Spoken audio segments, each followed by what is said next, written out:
Lesser omentum है, ये इसकी राइट फ्री मार्जिन।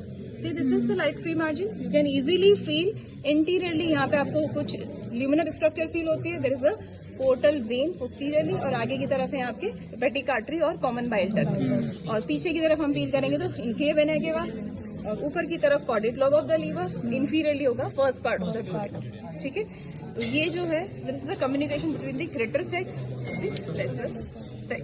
ठीक है, उसके बाद उसको हम रिफ्लेक्ट करेंगे। ये है transverse column, C this is the transverse column. ठीक है, और ये जो कॉइल्स आपको नजर आ रहे हैं, सी, तो ये जेजुनम है। यहाँ अगर आप और डीप में देखोगे तो ये कंटिन्यूशन होता है डुओडेनम पर। Duodenum is a retroperitoneal organ, तो जब हम ये सारी स्ट्रक्चर रिफ्लेक्ट करेंगे तब हमें डुओडेनम मिलेगा। तो ये है जेजुनम जो कि इंट्रापेरिटोनियल ऑर्गन है। जेजुनम, ये ileum, coils of the ileum, they are intraperitoneal, they are attached with the posterior abdominal wall by the mesenterium. इसकी 6 मीटर लेंथ होती है, बट वो एक तरह से कंपाइल हो गए 15 सेंटीमीटर में लिमिटेड है। ठीक है, तो ये coils of the small intestine. Thereafter you can see small intestine continues as a large intestine at this ileocaecal junction, caecum, this one is caecal. और पोस्टीरियरली यहाँ पे आप देख सकते हो पीछे की तरफ ये अपेंडिक्स की है इधर की तरफ, और उसके बाद ये कंटिन्यूस हो जाती है असेंडिंग कॉलम में। इसमें असेंडिंग कॉलम की साइज बहुत छोटी है, या कह सकते नई भी है, आगे हम डिस्कशन करेंगे तब और डिटेल में देखेंगे। और ये ट्रांसवर्स कॉलम है, this one is the transverse colon. फिर it is a continuous with the descending colon. ये जो फैटी पेचेस नजर आ रहे हैं ये डिसेंडिंग कॉलम का पार्ट है। तो ट्रांसवर्स कॉलम के दो फ्लेक्चर हो जाते हैं, फ्लेक्चर का means turn. Okay. Ascending colon continues with the transverse colon. This turn is called as the hepatic flexure of the transverse colon. Hepatic flexure of the colon.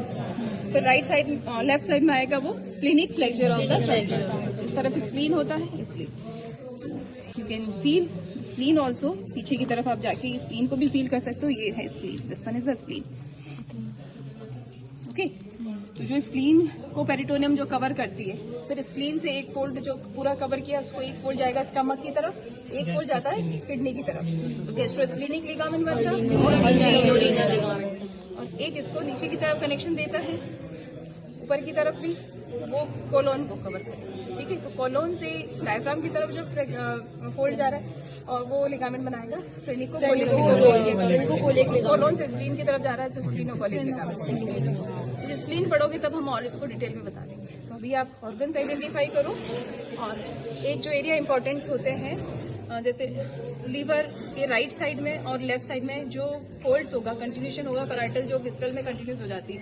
तो anterior aspect में interior layer of the coronary ligament, पीछे की तरफ से posterior layer of the coronary ligament, दोनों मिलकर बना देते हैं right triangular ligament. Ma'am ligament line सबको नजर आ जाएगी, लिगामेंट फील होगा आपको, देखो तो इसमें दिख जाता है क्योंकि ये तो हटा हुआ है ना पूरा।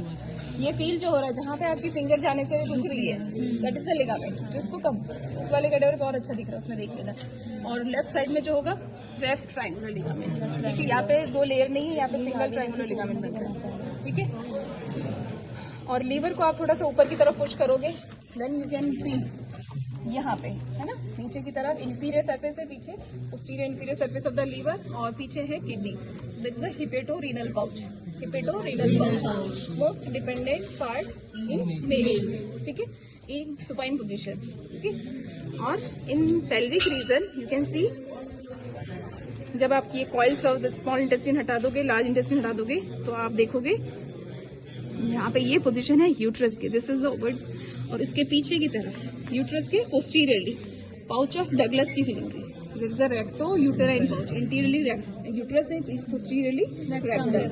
This is the most dependent part in female supine position. ठीक है, this one. Okay, thank you ma'am.